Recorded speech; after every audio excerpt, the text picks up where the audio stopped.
around for 15 years. This is our 15th anniversary this year. You all will be invited to a big celebration in September. And we are the proud host of the DC Grassroots Planning Coalition, which came together a year ago. I think we're approaching our one-year anniversary. And over that time, over 300 people from all over the city have participated together to dig into the issues of planning, zoning, land use, and especially how they relate to DC's comprehensive plan. A document that we believe is very critical and important, and of course gaining importance through the work of many residents who have put it to work in the courts and with their advocacy at the council, et cetera. And as you all, I'm sure, know, it is up for to be amended right now, the comprehensive plan, the guiding framework for how development happens in the city. And many of us in this room submitted amendments, proposals to the Office of Planning for consideration in that amendment process. Can you raise your hand if you submitted an amendment? Many of you did. Good work. And then there was a hearing on March 20th, and this group meets every month. But this is our first meeting since that big hearing on March 20th. Who was in the room, at least for some part of the day, on March 20th? Well, thank you for doing that and being there. So evidently that was the longest hearing in recent history. It was 13 and a half hours, over 270 people on the witness list. And evidently the last time there was a hearing anywhere near that length was marriage equality. So it does show you the significance of the comprehensive plan, but it also shows you that it's really become a lot of additional attention has been raised to it because, one, residents have, again, used this through the courts and been fighting to hold developers accountable and to stop the continuation of the type of development that we've been seeing across the city, which is really tailored to luxury, high-end development that keeps the property values continuing to rise to a level that none of us probably could ever afford to move back into the city if we lost our space, and is displacing especially Black residents across the city. One of the things that this group has been trying to do is really learn about all of the things that are related to the comprehensive plan.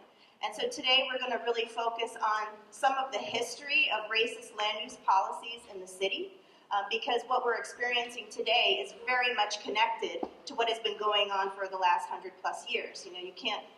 We're not in a vacuum. You know, these decisions that are being made today, and we very much have a lot of repair and healing to do to correct past harms, and that's not being addressed in the planning process right now. And then we're going to talk about how some of that racist land use policy shows up today, and how some of the proposals out there, like smart growth, like other types of urbanism, quote-unquote urbanism, are not taking into consideration racial equity and that history, and therefore perpetuating the same kind of racial inequities and displacement that we've been seeing in wealth disparity.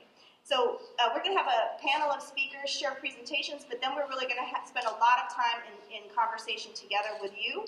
And I know there's a lot of people in the audience who have a lot of things to say as well. And hopefully at the end of the day, we're also going to be connecting all of this again back to the comprehensive plan and some of the things that it really needs to say in order to reflect our priorities for addressing and healing the past harms that have been done, especially to the Black community in DC, and making sure that moving forward we are not continuing to displace people.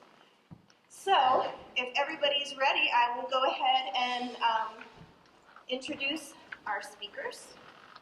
If you received this piece of paper, you have a short bio on the back. Sarah Jane Schoenfeld co-directs the Digital Public History Project Mapping Segregation in Washington, D.C., which is documenting the former extent of racially restricted housing in the nation's capital, along with other historic tools of displacement and exclusion. Her company, Prologue DC, engages in a variety of history projects, including research for exhibitions and films, historic landmark and district nominations, oral histories, and walking tours. Sarah grew up in Ward 3, graduated from Wilson, and received an MA in history from Northeastern University. We're really happy to have Sarah here sharing some of her information with us. Brooke Hill is an Equal Justice Works Fellow at the Washington Lawyers Committee for Civil Rights, where he has worked since 2014. With a background in community organizing, Brooke has worked closely with and represented tenants fighting displacement in DC communities, including Berry Farm and Brooklyn Manor, and he's going to share a lot of his knowledge about fair housing. William Jordan is a 30-plus year resident and neighbor in the Columbia Heights neighborhood. He has served as an ANC, a PTA president, Ward 1 committeeman for the DC Democratic State Committee, a board of trustees for Union Temple Baptist Church, and serviced on the award-winning design committee of the Columbia Heights Civic Plaza and Public Realm team. He's also a founding member of the Georgia Avenue Community Development Task Force, a graduate of Howard University, a married father of 4, and he's going to share with us his reflection on the development patterns that he's seen over the last 30 years in Columbia Heights and how it has harmed or impacted the Black community in Columbia Heights in particular. And Detrice Belt is a lifelong DC resident. She's lived in Berry Farm for over 20 years. She's passionate about preventing displacement of Berry Farm residents, including herself and her daughter and her mother. And she has advocated tirelessly for build-in-place policies in her role as chair of the Berry Farm Tenants and Allies Association. She's really been a brave and outspoken leader for several years now, and we really appreciate Detrice and all of our other panelists. A round of applause, please.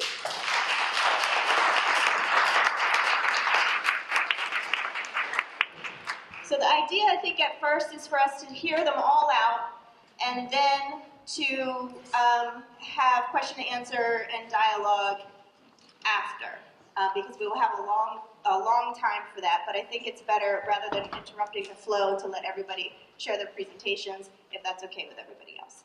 And so we're going to start with Sarah. And I just hope my technology works. Yes. Okay. Thanks everyone for coming out. Okay, so I am, as Teresa said, I'm the co-director of a project called Mapping Segregation in Washington, D.C. So I'm going to give you some backstory on racially restrictive covenants. And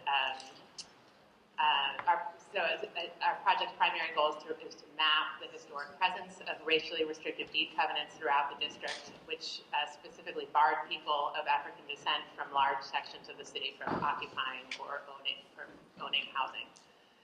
And the patterns they established in conjunction with other state-sanctioned policies had the long-term effect of associating Blackness with the devaluation of property.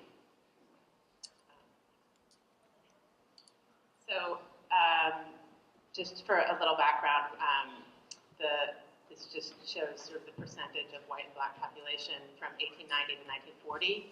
Black population is represented in gray at the top. White flight is often associated with the desegregation of public schools in 1954, but whites actually began leaving DC in the 1930s. This was largely due to the introduction of federal government programs to subsidize white homeownership in the suburbs, most notably the introduction of low-interest loans for suburban development and 30-year mortgages available only to builders and homebuyers who were white. The Federal Housing Administration also used the presence of racially restricted deed covenants as a criteria for lending, beginning in 1934 and all the way until 1950. So as you can see, DC's Black population tripled between the 1940s and 1970, and it reached its peak around 1972. The city's white population declined around 60% between its peak in 1950 and 1970. I don't know how well you can see this, but I wanted to mention that also new suburban housing in places like Northern Virginia and Montgomery County also pushed African Americans into the city, as whites-only developments replaced rural Black enclaves that dated to the 19th century. So in fact, Black residents comprised 34% of the suburban DC population in 1900, but only 6% in 1960. And this describes specifically Black displacement from Arlington. If you can read it. I can read it, actually. Many of Arlington's Negro citizens are native residents of the county and live on property which was owned by their parents or grandparents, and yeah, whether or not they're being pushed into Washington. Okay. This is actually the family also of Harvey Matthews, a Montgomery County landowning family right along River Road in Bethesda. His family moved to DC in the early 1960s, and actually he and his family are now fighting to save the community's historic cemetery from being permanently buried by new development. So that's a recent photo.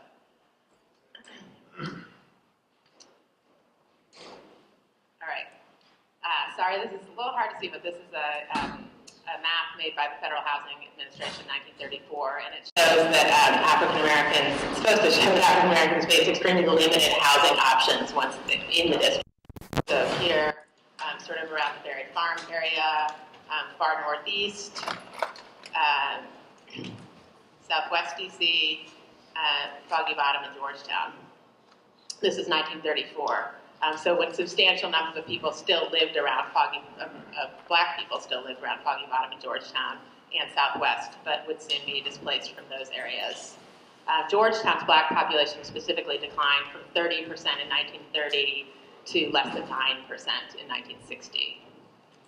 And then you can also see these sort of these remnants of these rural black enclaves. So they weren't only just in the what we officially call the suburbs now, but out here in like Tenleytown, Fort Stevens, Tacoma, those areas, which you wouldn't see any on the later maps. This is, I think, maybe the last map that you can see those. Okay, next one. So racial covenants were a common response in cities across the north to the huge numbers of black migrants landing in northern cities during the first half of the 20th century. And in many cases were inserted into deeds when houses were first sold by developers. In DC, this seems to have become common in the early 1900s, around the same time that the sort of science of real estate and appraisal developed and sort of assigned higher value to property in neighborhoods occupied by whites. Along with other types of covenants, they serve to shape the character and increase the market value of new subdivisions. And so that's what this map is showing, covenants placed by deed. And another type of covenant, which I don't remember if I talk about later, so I'll say now that covenants were also added later, it's beginning in the 1920s, by neighborhood associations, white citizens associations, and legally filed with the recorder of deeds, became a legal part of the deed. So that's the extent of racial covenants that we've documented in one part of the city. Thus far. That doesn't mean there were more, but it's a long-term project. So they often also listed people of the, quote, Semitic race and other groups. And again, it's important to note that as legal agreements filed by the city's recorder of deeds, they were enforced by the courts, and their use was supported by the Federal Housing Administration. So these weren't just privately sanctioned. And many, that's a deed covenant. I'm sorry. I just wanted to post the text to show you what this language looked like in an actual deed placed by a developer. Is it readable, do you think? Yeah. Any race whose death rate is greater than that of the white race. That's very unusual. Yeah, that's sort of a little bit of an unusual one, but yeah. And many subdivisions were actually racially restricted even prior to their development. This is a series of subdivisions just east of the Anacostia River. All of them were racially restricted, including Uniontown down here was restricted when it was first developed in 1854, which is decades before we've seen restrictions anywhere else in the country, actually. And so, with all this, around half of DC's housing was said to be restricted by 1948. That's another one. Oh yeah, so that's just a sort of up-close view of some of these petition covenants placed in Petworth in the 1930s. And this is just an illustration of the way that covenants were used to surround existing black neighborhoods. Thank you. That's helpful. To prevent any expansion. So you can see that very clearly here, that the barrier to settlement that covenants created. And I should say where that is, I guess. That's this is Park Road here. So this is the Georgia Avenue corridor. This is Mount Pleasant, where petition covenants were added covering the entire neighborhood over the course of just 3 years in the late 1920s. And this is the Board of Realtors Code of Ethics, which also enforced the use of racial covenants and said that the realtors needed to abide by these rules. Oh, and I did want to mention also, again, this is something that, I don't know if any of you have read Richard Rothstein's work, The Color of Law, but he points out that the Board of Realtors and the banks, all of these were institutions that are chartered by Congress and are supported by legal mechanisms. So all of this is to be considered state sanctioned, not just like private practice segregation. So we have documented, there was obviously great resistance to racial covenants, and so we've documented a series of, Bloomingdale was really the epicenter of legal challenges to racial covenants, culminating in a case that went to the Supreme Court in 1948, Heard v. Hodge. And again, I should say that, so those cases you'll see they were mostly along this sort of racial boundary of First Street, and you had LaDroit Park was over here, an existing black neighborhood was sort of down here and around Howardtown when Bloomingdale was first developed. In ruling on these cases, the court sort of, in some cases, established and maintained these racial barriers throughout really the first half of the 20th century. And then even after the Supreme Court ruled that these deed covenants were legally unenforceable, the Federal Housing Administration continued to refuse loans, not just to black people, but to anyone wishing to live close to where black residents lived. This is testimony from a white resident of Woodridge who was told by his bank in 1958 that the neighborhood was considered to be transitioning from one of single-family homes to rooming houses. And according to the bank, the entire neighborhood had been deemed ineligible for mortgage insurance.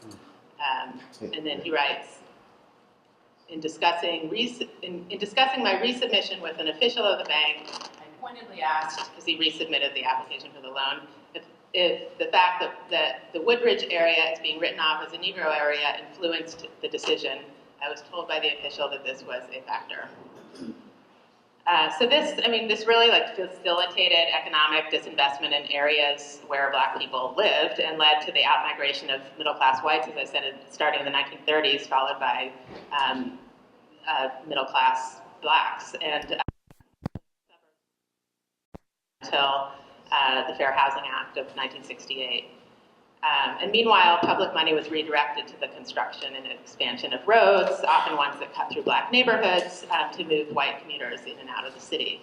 This is another loan rejection in Columbia Heights for 1300 block of Fairmont Street, that the appraisers rejected this. Again, this is a white applicant for a loan who was rejected because the appraisers reported that the neighborhood was changing. So white flight during this period was really largely facilitated by real estate brokers who falsely warned that property values would crash as blacks moved into neighborhoods. And this is a newsletter of the interracial Lamond Riggs Citizens Association, who is trying to organize to resist the efforts of realtors to facilitate white flight out of the neighborhood. And it says the methods used by unscrupulous real estate dealers causing people to panic and act foolishly were explained. The high cost of moving and the fallacy of escape to the suburbs was developed. And I should say also that the U.S. Congress, which still fully governed D.C. at this time, also facilitated white flight by holding hearings on the failure of integrated schools in the 50s, just after Bowling v. Sharp and Brown v. Board, and by actually withholding funding for the schools. So really undermining the schools. This is another group, the Citizens Association, by this time interracial group, in Michigan Park, again, trying to organize to resist the efforts of realtors coming into the community and pushing, encouraging people to move. And that's a sign that the group called Neighbors Inc., based in Ward 4, made these signs, again, in an effort to resist the efforts of real estate agents. And also there's then got an ordinance passed in 1959 outlining the use of sold signs. 2 minutes, okay. Oh, right. So as whites were encouraged to move out of DC or to live west of Rock Creek Park, new housing meant for black buyers was built in far northeast DC. These were built in 1954 near Deanwood, which had been a majority black community since the turn of the century. And this is just a couple slides just to show the change that took place in DC between 1950 and 1970. So this is 1950, and that's 1970. And you can see, obviously, the black population increased, but really housing also is opened up during this period, but only east of Rock Creek Park, as you can see. I hope you can see. And this is my next, the last slide, is like all the other things that happened. So I'm hoping to talk about this at another time and maybe another venue. But so lots of other events over the course of the first half of the 20th century involving that facilitated racial segregation and displacement. I'll just specifically mention the last two, the urban renewal of Southwest DC in the 1950s involved the displacement of 23,000 people, 70% of whom were black. Over 4,500 families were relocated, almost half of them to Southeast DC. And then during the 60s, the upzoning of the area east of the Anacostia River, so that you have by 1971, 61% of the area was zoned for multi-unit buildings. In contrast, 90% of the area west of Rock Creek Park became off limits to multi-unit housing, with 75% zoned for single-family detached dwellings. So I'll stop there.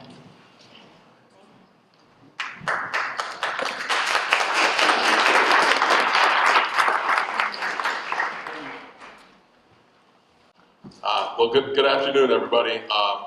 My name is Brooke Hill, and I work at the Washington Lawyers Committee for Civil Rights as an Equal Justice Works Fellow sponsored by the Crowell and Moring Foundation. My talk, or my slideshow today, is about the comprehensive plan and the duty to affirmatively further fair housing. And as the little subtitle says there, it's really important that the comprehensive plan amendments include specific goals and policies and objectives that will lead to a unified housing market, because right now in the DC region, we essentially have a dual housing market, one housing market for African Americans and then one housing market for everybody else. And that's actually not a concept that I came up with on my own. DHCD publishes a report every handful of years. It's called an analysis of impediments to fair housing.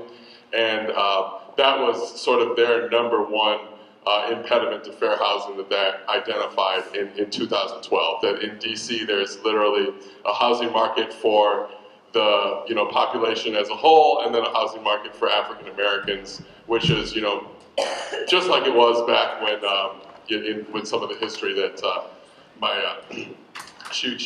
you just heard about in the earlier presentation. So I'm going to talk a little bit about what that dual housing market looks like and what's causing it and sort of what would be ideal. So when we talk about fair housing and affordable housing, I like to remind people that people of color should be able to choose where they are, where they're able to live, just like everybody else has a full menu of choices. And that might mean that they want to move to parts of the city or the region where there aren't any black folks, or that might mean they want to stay where they're at, even though their neighborhood is going through lots of changes. They might like the changes, or they have just a hole that's their home. They just want to stay there. They should be able to do that. And they should also, for those neighborhoods that are having that where you have the majority of our people of color, people should be able to stay in those areas too if they want to, without having to make compromises about things like access to good schools or health care or good food and things like that. And right now, African Americans are largely denied those choices in the district. So, and a lot of that is because of gentrification. So today I'm going to talk about how gentrification is sort of causing the affordable housing crisis, how that affordable housing crisis is creating greater segregation by race, and then a little bit about the duty to affirmatively further fair housing and how the city actually has an obligation to affirmatively address the situation. So I think that everybody who lives in DC and has been around for the last handful of years or so is aware that there's been an influx of racially diverse high income earners. So just a couple of statistics that really stand out. So since the year 2000, the population has increased by about 62,000. I think it's actually more like 70,000 now. The number of high income earners, which I define as folks making more than $100,000 a year, have increased by about 33,000. The number of advanced degree holders, which would be master's degree and higher, have increased by about 50,000. And white residents by about 65,000. And while all that change has been happening, the district has lost around 30,000. Depending on which census survey you pull, or which data you look at, some people put the number higher, some people put the number slightly lower, but 30,000 is a really good number, or a fairly accurate number, I should say.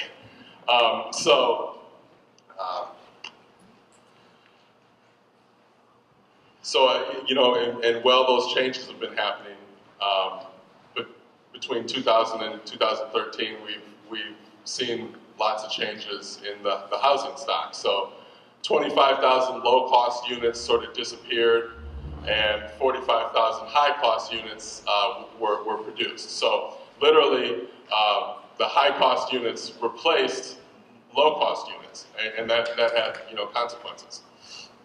So gentrification is making neighborhoods off limits to people of color, and that's really because of income disparities that follow racial lines. So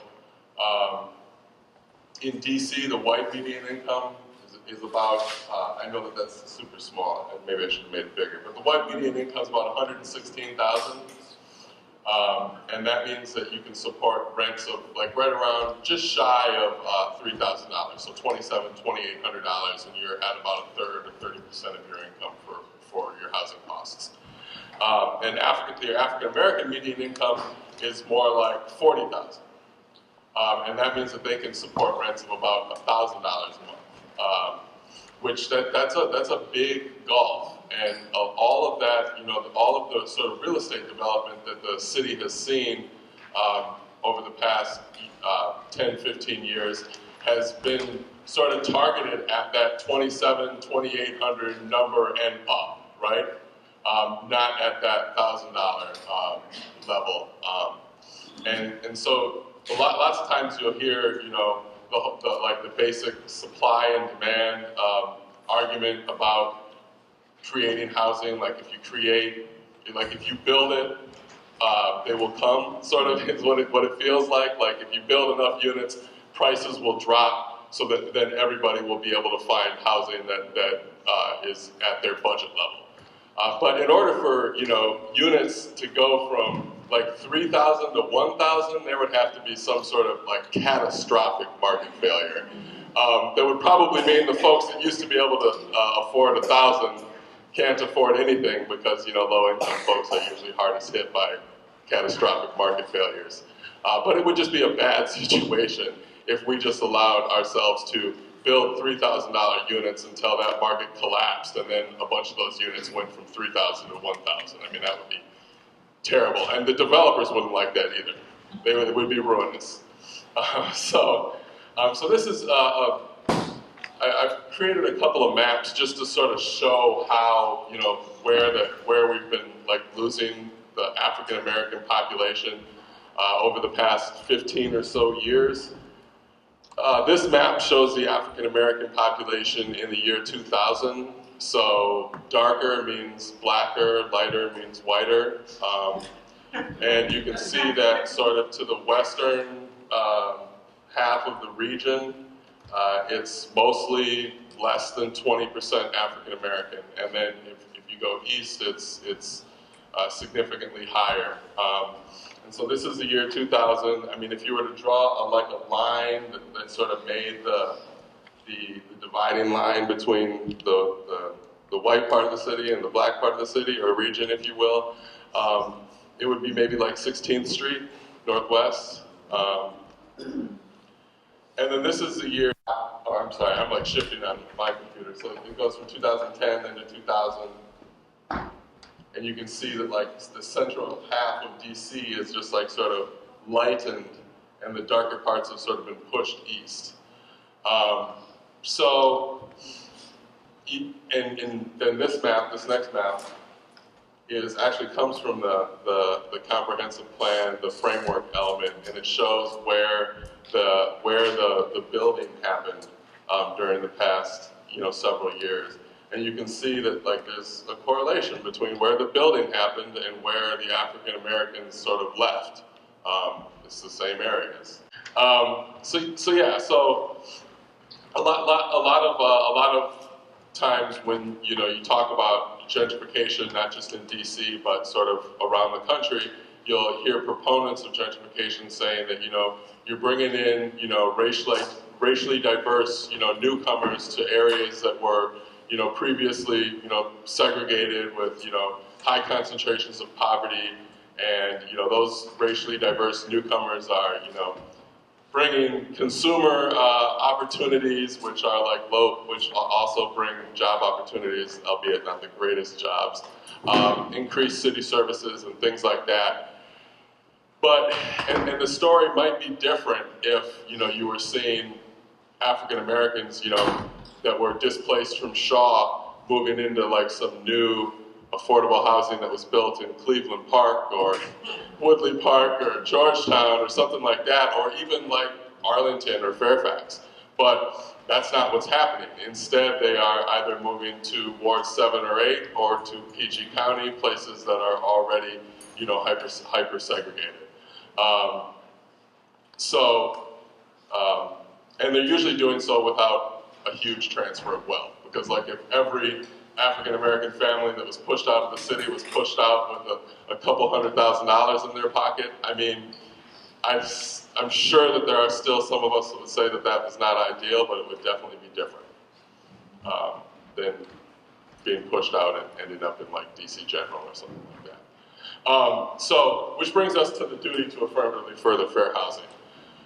So everybody knows that it's not legal anymore to discriminate, based on race or color or national origin. It's not even legal to have, policies that have a disproportionately negative effect on those groups. But a lot of folks aren't really familiar with the fact that HUD and its grant recipients have a duty to affirmatively further fair housing. And courts have described that duty as, just going beyond preventing discrimination, but to actually take affirmative steps to make sure that there is, fair housing choice throughout the jurisdictions that they, govern based on, race, national origin, color, etc. So, and what does it mean to affirmatively further fair housing? And so it's spelled out in the rule. Essentially, they have to analyze the impediments to fair housing. They have to take appropriate steps to remedy and or remove those impediments, and they have to document what they did. So in 2012, DHCD published an analysis of impediments. You can just you can literally Google 2012 DC analysis of impediments if you want to look at the document. And a few of the impediments that were identified in that document were very, very relevant to this discussion. So there's a dual housing market for African Americans and everyone else. And they said that that is primarily because of the high cost of housing, which was the second, like the dual housing market was the first impediment, and then the high cost of housing was the second impediment. But then, you know, if you go a little bit later, there's, I think, 13 impediments that they listed, but they also talked about the comprehensive plan directly. And sort of, I've got language that came directly out of the analysis of impediments, and it said that, you know, the comprehensive plan has no goals, objectives, or policies that seek to achieve stable, racially integrated neighborhoods. So it doesn't even really talk about about this subject. And then it also said, you know, in another impediment that was talking about the Office of Planning, it said that developments that require city review and approval are approved without any effort to promote compliance with the Fair Housing Act. So in 2016, the city submitted their consolidated plan and annual action plan to HUD. And in that plan, they had to certify that they were meeting their obligation to affirmatively further fair housing. And the Washington Lawyers Committee, the Equal Rights Center, and one of the churches that's associated with WIN sent a letter to HUD and, you know, pointed out that maybe this is not, the city isn't meeting their duty to affirmatively further fair housing. So HUD took a look, and a couple of the things that they said, I'll just end on. They said that not one of the 13 identified impediments or 34 accompanying recommendations that were mentioned in the analysis of impediments were mentioned in the consolidated plan. So they didn't even look at the analysis of impediments. Then they also looked at the removal of 100 inclusionary zoning units from the development at 5th and I Northwest to Anacostia. So that's the People's Development. They're going to build a hotel there at 5th and I Northwest, which is an area that, you know, is quickly becoming off limits to people of color. And where they're putting, you know, those affordable housing units over in Southeast, they're 60% of AMI, and most folks that live in that neighborhood don't make 60% of AMI, and you'd think, well, maybe a voucher holder could move into those units, but 60% of AMI is over the voucher cap in that neighborhood, so those units are exclusively for white people, pretty much. And the district, and then HUD also said that the district should have done more to preserve affordable housing at Temple Courts, System Quarter, and Brooklyn Manor, and later that the district appears to be squandering opportunities to stem the tide of gentrification. So this all sort of indicates that, again, you know, the comprehensive plan needs to be amended to include, you know, specific goals, objectives, and policies that are going to lead to a unified housing market so that African Americans can come into the mainstream DC housing market. Yes.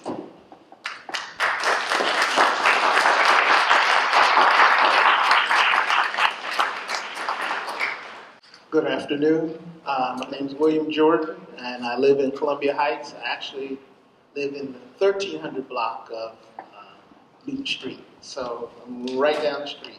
So I've been asked to talk about the impact of land use policy on Black Columbia Heights, a topic in which I am totally unqualified to speak on. However, I figure since everybody else can talk stuff, I can too. So I'm going to take my shot at it, and I'm going to do it from my experience living in Columbia Heights, raising a family here, our experiences, and you know what it meant to me. When I came here in 1980 to attend Howard University, met my wife, you know, we got married, had a young child, and we moved our first apartment I used to live in this neighborhood in Meridian Hill in the dorms. And then once I graduated, I moved a couple years to Arlington and then moved back, got married, and we lived at 14th and Harvard in a condo building that we were renting there. My wife and I and our daughter, who had just been born. And so, you know, she was barely walking. And so we loved this neighborhood. I mean, because we lived here, the families that lived here, the diversity that was still somewhat in the neighborhood. And when I say diversity, even though the neighborhood at that time may have been 70, 80% African American, it was African Americans of all walks of life. There were doctors, there were street hustlers, right? There were families that were new like us. There were multi-generational families, grandmothers. And being a young man, I would take my daughter out, and actually my wife and I, because we were in our mid-20s, in that neighborhood of 14th and Harvard that was looked down upon by everyone that's in the city, took care of my family. I mean, they took care of us beyond as though we were still in Norfolk, Virginia Beach, where I grew up, where my grandparents were. And I told the story last night that I would take my daughter out for a walk in the stroller, and then when she was younger, she would toddle along with me. And when those seniors saw a young man with his daughter out, they said, we're going to make sure that young man and his family succeeds. So they would just hand me $1 for my daughter, to give this to your daughter. And it would just, it wasn't once, every day when I came home from work, I would take my daughter out. And some senior, even, you know, we had a heroin problem that we could see during that time, even had guys come up out of a stupor, hand me $1 and say, I want you to make it. And that is how I feel about this neighborhood, because that neighborhood, when, you know, we were young and dumb, so, you know, we finally were able to buy a house, and we didn't have AC, so we would fall asleep with the door open. And some neighbor would come down, knock on the door, lock it for us, and say, you dummies, you can't leave your door open. However, my retort, I didn't say it to them, but my retort was, obviously I can. Because you all are taking care of me and taking care of my family.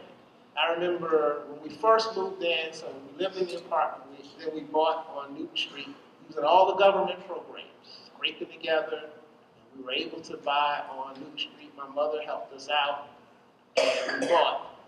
And so my daughter was maybe about 3. Somehow, well, I know how, because she's actually smarter than everybody in the family. She went, unlocked the door, and walked down the street. And this was probably, we'd been in the house maybe a week. So we didn't think any of the neighbors knew who we were. Anyway, somehow she got out, walked from 13th and Homey to 14th Street. We didn't know. Some guy who you would see hanging on the corner got my daughter, walked all the way down the block, knocked on the door, and brought us to us, chastised us a little bit, but gave us a daughter in a neighborhood that everybody said wasn't worth anything. And so that is, you know, so when people talk about, you know, all this stuff happening in this neighborhood, you know, and how bad it used to be and how great I'm making it, I'm going to question you. Because are you really making it better than it was? Because I can tell you, despite all the issues, it was great.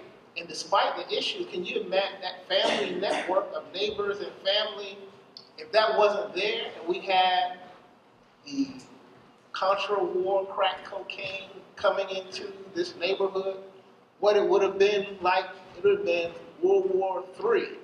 That we survived, and not only survived and thrived, speaks to not the problems of this neighborhood, but the greatness of this neighborhood. But I just wanted to say that before I start, so I'm going to go to the next slide. So, generally we talk about segregation and land use, and it's a natural thing to look at it geographically. But it's really not just geographic, but it's money. right? It's money.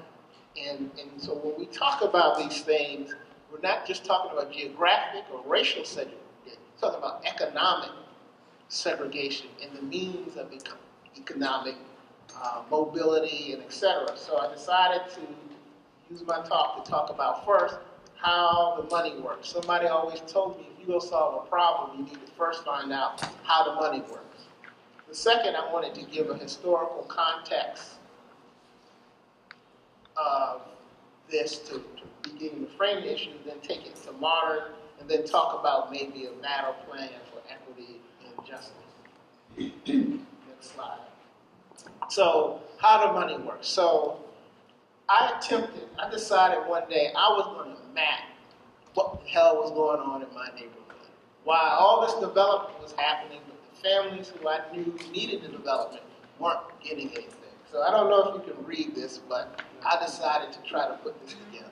Right? So just to give you some background of this.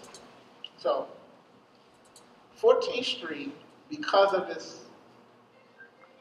the number of low-income people, is eligible for millions and millions, actually billions, in government subsidy to flow into the area.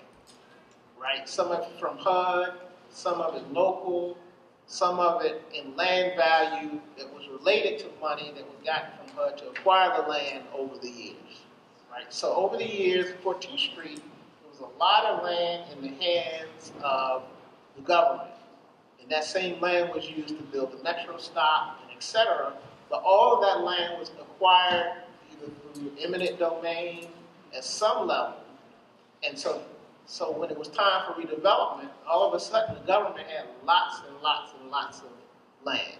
And they created this entity called the National Capital Revitalization Corporation in order to, they actually took all the land and gave it to that entity to oversee. And the federal government gave maybe $28, $30 million to that entity in order to redevelop the 14th Street area. And because that money was related to community development block grants, normally low, moderate, and somewhat middle-income families are supposed to benefit from 70% of that expenditure, and 30% would go to market. It's more flexible. The model that the city chose was actually in reverse. 20% would go to low, moderate, and middle-income families, and 80% would go to, quote-unquote, the market. Now, at the time, it didn't seem so bad because the market would have been people making from around $40,000, $35,000, $40,000 a year to $80,000, and then people above 80 was really above market rate. So what has occurred is there's been this dramatic shift, so that if you make under 100, you're considered below market, and if you make over 100,000, then you're above market. So what they were able to do is shift those subsidies to the people who didn't need it. So basically, they stole from the low and moderate and gave to the who did this. Our government did. And our government did it with our blessing, right? So this is sort of a map of this. And so if you go to the little circles with the dash circles here, so these were one developer, Donatelli Development, at that time Donatelli and Klein, were awarded by the city 1, 2, 3, 4, 5, 6, 7, 8, 9 properties. All of those properties went to the developer for $10. Right? What year? What year? So this would be between about 2002 and 2008. Right? So whenever the city does a disposition, they sell it to the developer for $10 or something of that nature. Or they do now they're doing a long-term lease because people have crowed about why are you selling this property? So they say, well, lease it, but a 99-year lease is the same as selling it. So before I jump to it, the waterfront was given to P and Hoffman, right? 99-year lease, $1 a year for 99 years. Most of that land was acquired through community development block grants over the years, right? He got it for $1 a year. On top of that, the city threw in another $200 to $300 million in subsidy, right? That's how a developer that was running around 10 years ago flipping row houses with political connections is now controlling a $2 billion development. And the city helped them raise the money. The city helped them find the partners. The city put together a bank coalition that's being managed by Wells Fargo. Somebody had talked about what's up with Wells Fargo, which was just in the news yesterday for some of their shenanigans, right? So our city, our tax dollars, is making that happen. So that's what that map is. So I don't know if you can see it, but it's worth looking at. All right. This is another where I tried to map the flow of tax dollars. So historical context. To understand what happened in Columbus Heights, maintain you have to go back to the 1820s and 30s and look at the Trail of Tears, right? Because if you look at that, you'll go see that the what they call the 5 civilized tribes, at that time were from Virginia down through North Carolina and South Carolina. They discovered silver on that land and found that that land was good for growing cotton. And so they decided they needed to do some land disposition. Right? So the government came in, helped seize the land, right? Turned it over to settlers through lotteries and backroom deals. Right? And then in order to make the land work, they had to march the Native Americans off to Oklahoma. And then they needed slaves to do cotton.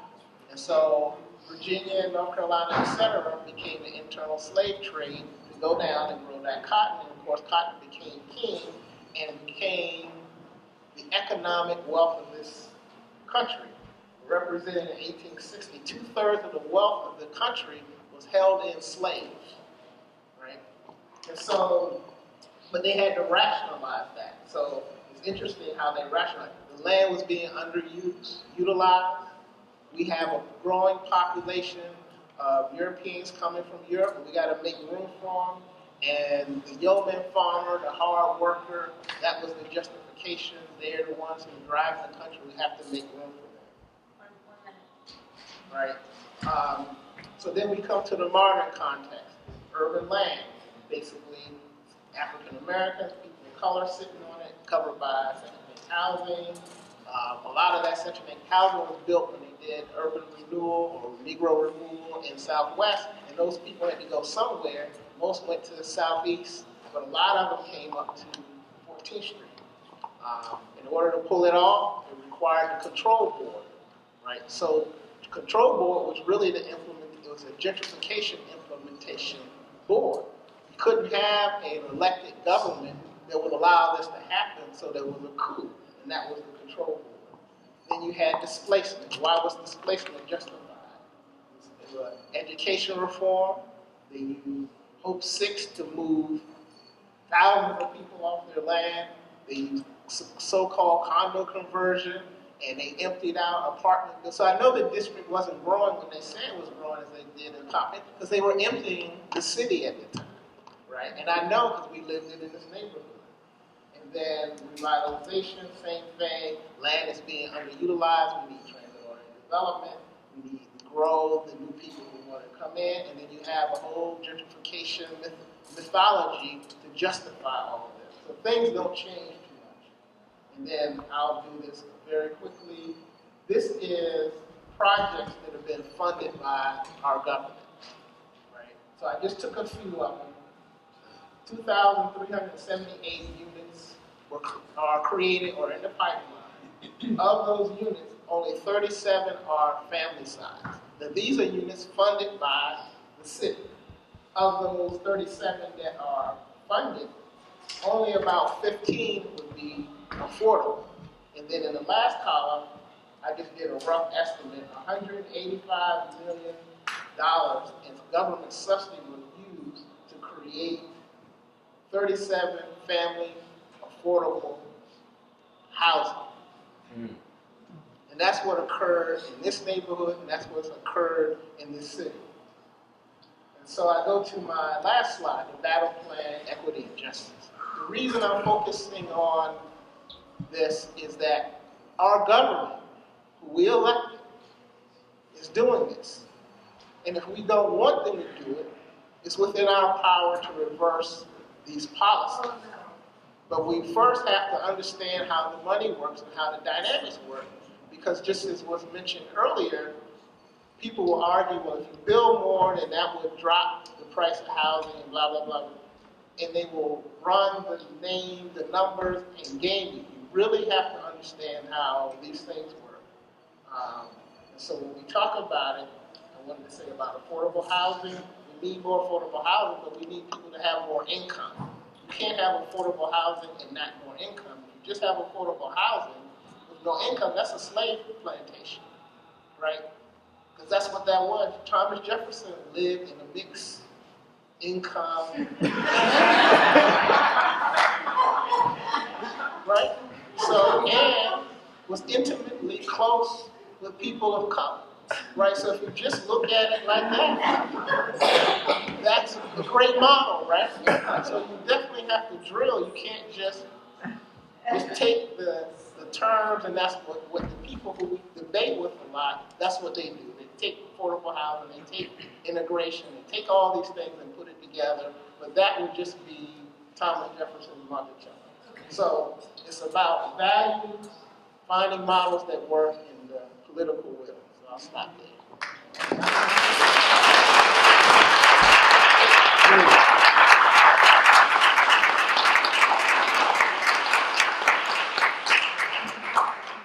We have one more presenter and then we'll switch to our discussion. But the lights, I think we still need them down.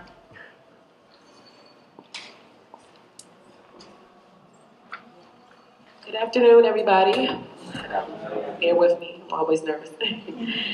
I'm Detrice Belt. I'm a resident of Berry Farm.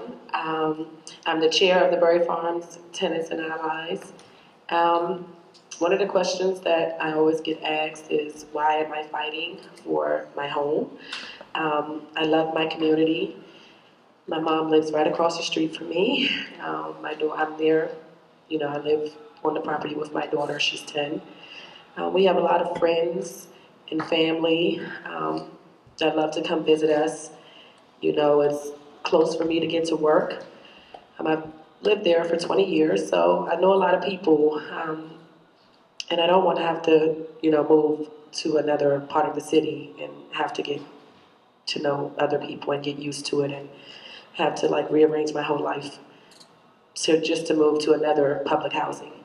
We're not asking for $1 million homes.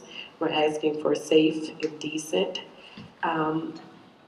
living space, and we feel we deserve a right to upgrade. So the Berry Farm Tenants and Allies, we went to zoning because we had seen all these green signs in my neighborhood, and a lot of the residents, we didn't understand what was happening. We thought that demolition was coming any day when we saw these green signs. So the Berry Farm Tenants and Allies, we got more information about appealing or going to speak about these signs in our neighborhood. We got more information about how this process works. So we first went up and we tried to just, get party status because we're in a, association in the community, we're residents, and we were denied party status. So then once the media got involved and more people found out that residents of Berry Farms were denied party status, a couple days later we were given party status. So I was able to cross-examine the housing authorities, lawyers, and ask a lot of important questions about this redevelopment and how it would affect over 400 families in Berry Farms. The zoning, they voted to approve the first stage, and so we appealed this process because we felt that it's still unfair and that it's a fight that we still continue to fight. So I'm fighting to stay in my community during redevelopment. I want, this redevelopment to be done while I'm on the property. I feel like there's enough space and room.